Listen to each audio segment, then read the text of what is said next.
A man truly begins to exist when he stops seeking permission to be. Not when he's rich, nor when he's famous, nor even when he's loved. But when the world's validation, a woman's approval, becomes as irrelevant as a whisper of wind. It's in that silence that he becomes invisible to weak society and a god unto himself. Epictetus didn't see this as rebellion, but as the brutal surgery of the soul to remove the noise, while the modern world scrambles for attention, like starving dogs in a cage. You, man, stand in ruins, not of buildings, but of beliefs. Your masculinity has become a bargaining chip, your solitude a diagnosis, your freedom a red flag. They told you a man alone is an incomplete man. I ask you, what kind of man needs another to finish his sentence? Who convinced you that wholeness had hips? This hunger wasn't born with you. It was taught, passed down like a family curse. The idea that your identity is unlocked by her approval, that your worth is measured by how many women want you, how happy you can make them, how quickly you can submit to her calendar of expectations. You call it love. Epictetus would call it insanity, because the instant you need another to confirm your purpose, you've traded your soul for a smile. But here's the secret they never printed in your textbooks. A man who learns to live without applause becomes immune to manipulation. A man who feels at home in silence cannot be blackmailed with loneliness. The man who thrives in solitude is the most dangerous man alive, because he cannot be bought, baited, or broken. His peace isn't a performance, it's an unshakable fortress. Epictetus didn't hide from life, he refined it. He carved out an existence that didn't depend on seduction or status. He didn't demonize women, he simply refused to worship them. He recognized that pleasure isn't in the chase, but in the absence of chaos. And yet, here you are, bowed at the altar of affection, praying to be chosen, devouring your own dignity, in the hope that it might be enough. You buy dinners you can't afford for women who don't even truly like you. You say yes when you mean no. You smile when you're dying inside. All because you fear the one thing Epictetus embraced like a lover, being alone. You fear the silence because it holds up a mirror to you. And you know that once the noise fades, you'll meet the man you've avoided your whole life. Not the one who poses for photos or performs on dates, but the one who stares back at you in the dark. The one with unanswered questions, unmet goals, and unclaimed power. And that, my friend, terrifies you more than any rejection ever could. But that's exactly where Epictetus wants you to begin. The idea that your freedom might not be a flaw, but your final form. You see, the single man, if he is truly single in mind, not just in marital status, isn't incomplete. He is rare. He is the last remaining creature who remembers how to breathe without begging for air. He doesn't ask what he brings to the table because he is the table. He is the chair, the room, the house, the entire structure within which purpose unfolds. But most men don't make it that far. They get stuck in the middle. They become wanderers in the desert of desperation, chasing mirages they mistake for meaning. They date to feel valuable, marry to feel validated, and suffer endlessly under the weight of unrealistic expectations. You can spot these men from a distance. They're the ones who whisper, "Happy wife, happy life," with dead eyes and twitching smiles. They've been domesticated, like wolves taught to fetch, like lions trained to wear tuxedos and smile for wedding photos. Epictetus would look at these men and weep, not because they failed, but because they never questioned why they were running in the first place. The wealth required by nature is limited and easy to procure, but the wealth required by vain ideals extends to infinity. Replace wealth with love, and suddenly, you begin to understand why men are exhausted. You're not exhausted because you're alone. You're exhausted because your ideal of love demands you mutilate yourself just to be seen as worthy. So you shrink, you compromise, you cut pieces off your character to make yourself fit into frames you had no hand in designing. And the tragedy? You believe this sacrifice is noble. You think you're doing something virtuous. But in reality, you're like a man throwing his map into the ocean just to hear someone say, "You're going the right way." You're tired because you gave away the steering wheel of your life for the comfort of not having to drive alone. Epictetus didn't just reject this trade, he exposed it. He lived among companions in simplicity, discussing philosophy under the trees, growing his own food, and seeking a pleasure that did not enslave him. He found more joy in scarcity, more stability, in solitude than most men find in marriage. The modern world calls that weird. Perhaps the modern world is sick. And so I ask you now, not as a preacher, but as a fellow man. Have you ever truly sat in your own company without seeking escape?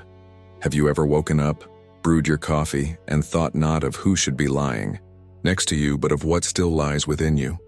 If not, your solitude isn't your enemy, it's your last chance. The moment you stop romanticizing your dependency, you begin to reclaim your divinity. Prosperity, in the Stoic sense, isn't comfort dressed in dopamine. It's the silent conquest of inner chaos. And this is precisely where most men fail. Not because they're weak, but because they were never taught that stillness is strength. You were told to hustle, to grind, to acquire, but no one told you how to be, especially not in the absence of feminine warmth. You fear being alone because you confuse silence with insignificance. But Epictetus taught that a man who fears being alone will fear everything, and that fear becomes the architect of his enslavement. You don't choose love, you choose to be chosen. That's your first sin. You walk into relationships not as a sovereign, but as a beggar in a tuxedo, smiling, complimenting, hoping, dying a little every time she doesn't reply fast enough. You mistake this for romance. It's not. It's spiritual suicide. And it starts early. From the moment you were praised for being nice, rewarded for compliance, raised to serve, trained to keep the peace in exchange for the possibility of affection. Every classroom, every dinner table, every film whispered the same poison.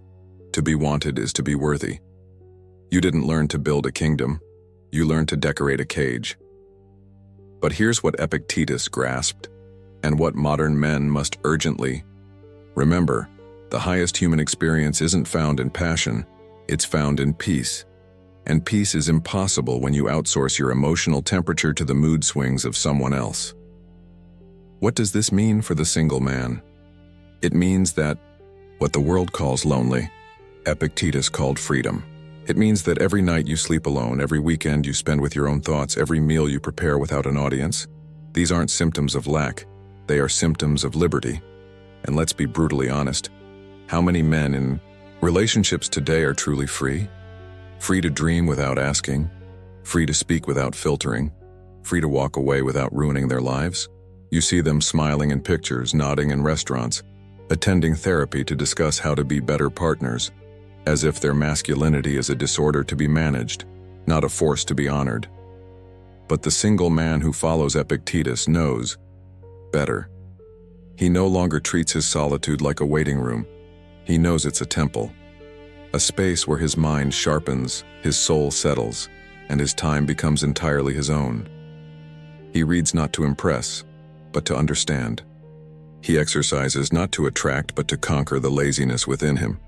He builds not for applause, but because creation is in his blood. And most dangerously of all, he becomes unbothered by rejection, by trends, by her opinion of his emotional availability. He no longer bends, he no longer performs. And in doing so, he becomes invisible to shallow women and visible only to those with depth. That is what it means to thrive. You're not unloved because there's something wrong with you. You're unloved because the standards of the modern world reward submission, not sovereignty, and your refusal to grovel makes you terrifying.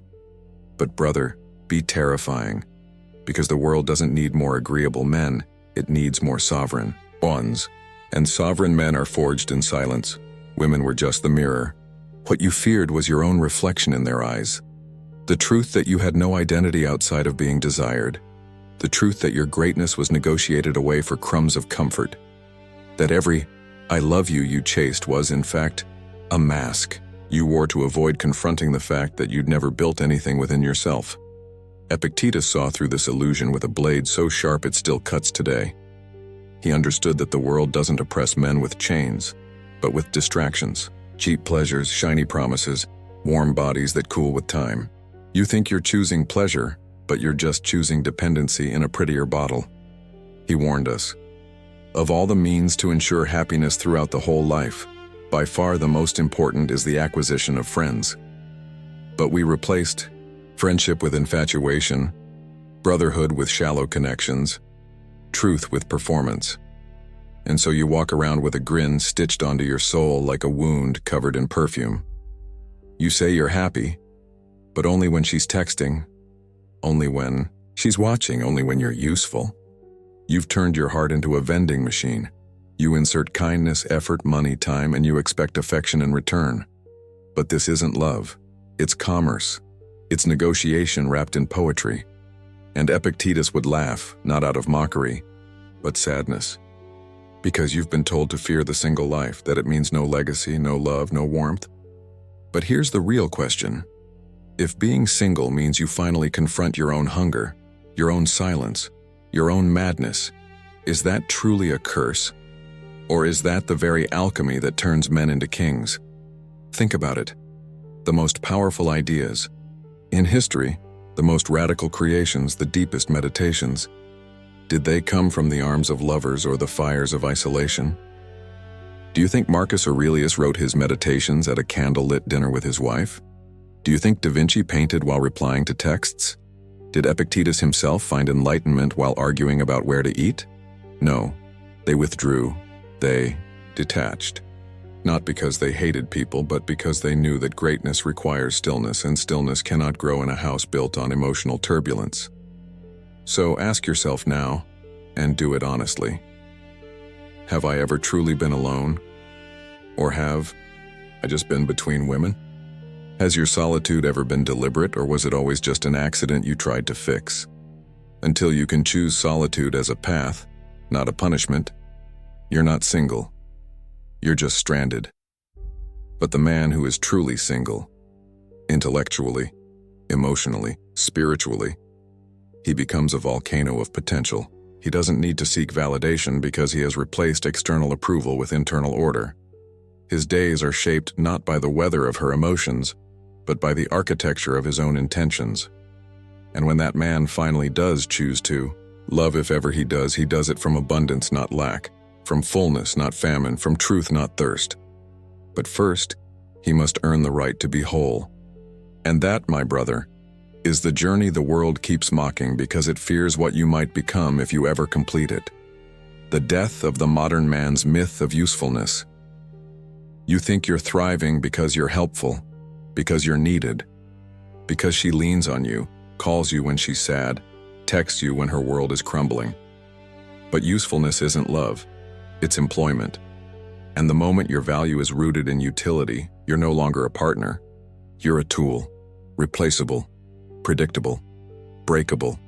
Epictetus taught us that peace begins when need ends. Not just the needs of the stomach, but the needs of the ego.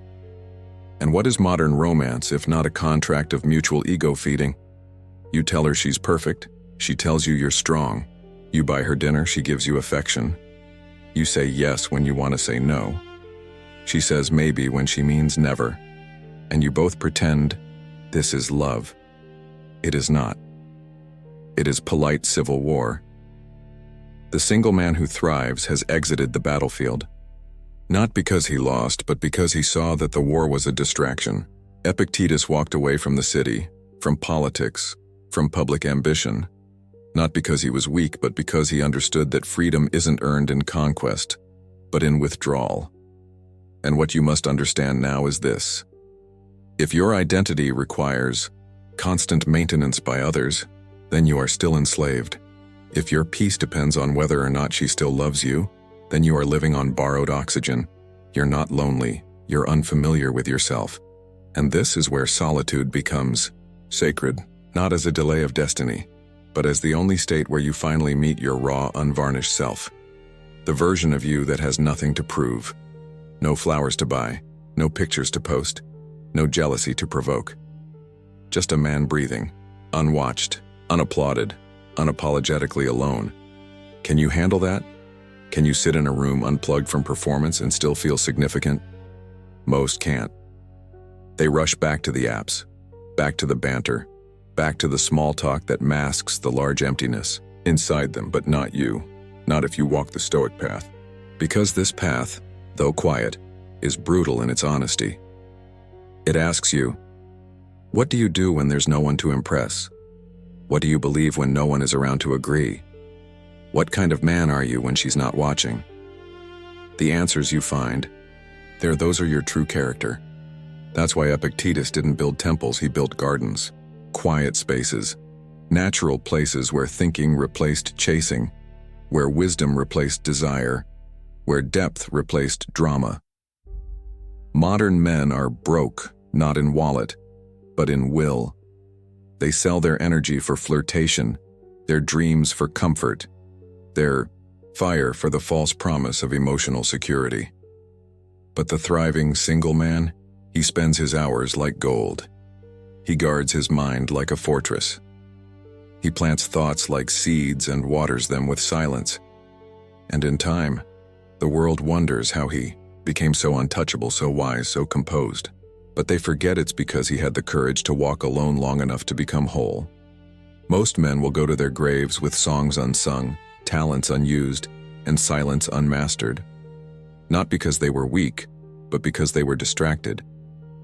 Distracted by the idea that love would redeem them, that a woman's attention would restore what was stolen in childhood, that devotion to someone else would finally grant them permission to be.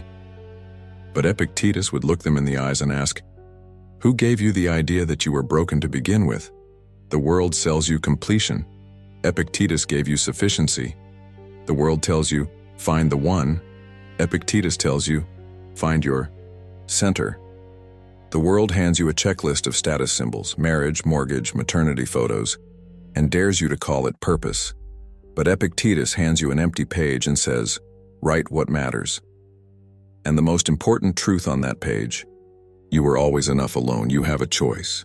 You can continue to build your identity on how well you serve her emotions, or you can begin the sacred work of becoming unshakable. You can keep asking what women want, or you can finally ask what you were created to be. Not in theory, in practice. With discipline, with solitude, with fire. Because the man who thrives in solitude isn't just rejecting romance, he's rejecting dependency. He's refusing to rent his soul for temporary warmth. He's choosing stillness over chaos, autonomy over approval, self-respect over self-erasure. And, in doing so, he becomes what Epictetus always pointed toward. Not a monk, not a player, not a hermit, but a man who is finally free. And if love ever comes, let it come not to fill a hole, but to share a garden. Let it come not to rescue you, but to walk beside you in your completeness, because only then will it be real.